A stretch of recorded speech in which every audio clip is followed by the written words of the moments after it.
Non, ça fait plus d'un an et demi que je suis déjà sur le projet. Donc, ça remonte ouais, aux premières discussions qu'on a eues.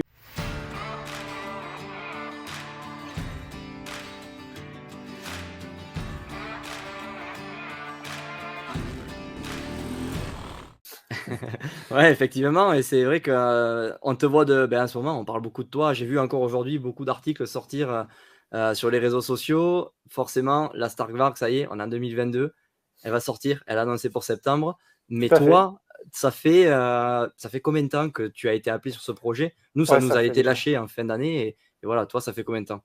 Non, ça fait plus d'un an et demi que je suis déjà sur le projet.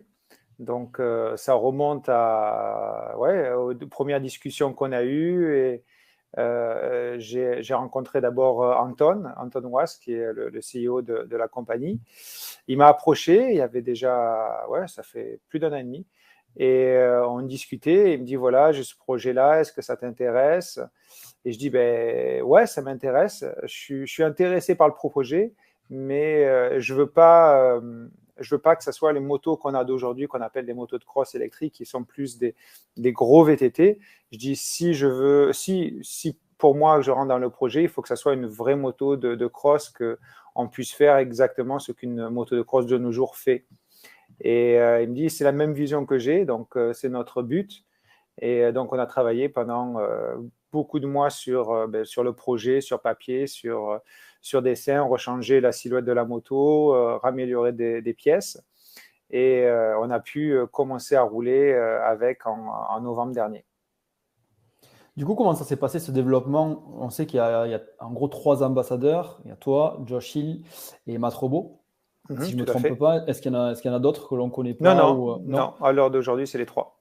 Est-ce que vous avez conjointement participé à ce projet ou est-ce que tu es le seul à avoir développé la moto? Ben, finalement, à la fin, non, je suis le seul sur le développement de la moto. Josh Hill est venu nous rejoindre après son passage à Paris, au Supercross. Donc le produit était déjà vachement avancé pour qu'il puisse rouler, qu'on puisse faire les vidéos. Donc voilà, et puis Matt nous a rejoint après également pour cette évolution et quelque part cette présentation au grand public de la moto.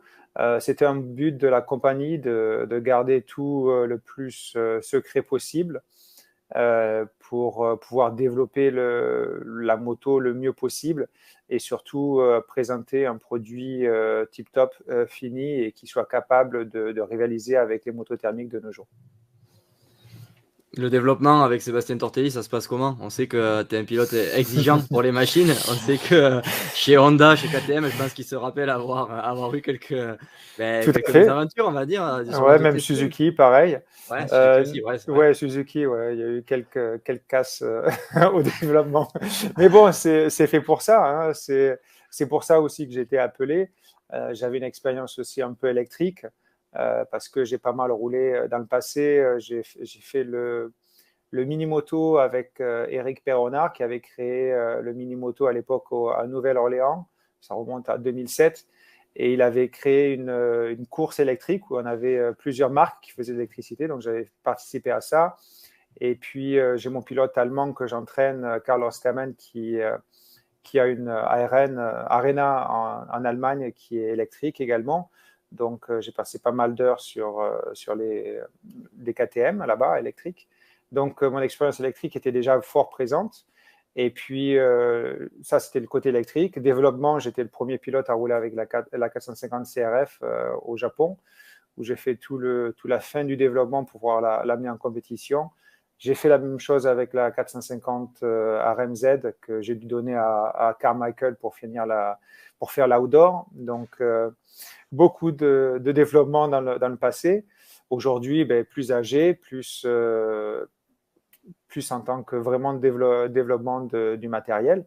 Et voilà, donc le projet m'a énormément plu dès que j'ai commencé à voir à quoi ça ressemblait. Et puis j'ai vu le futur parce qu'aujourd'hui, on a beaucoup de terrains qui ont pas mal de problèmes, surtout en Europe. Et ben, le futur pour moi est de devenir beaucoup plus silencieux que ce qu'on est. Et l'électrique aujourd'hui apporte cette solution.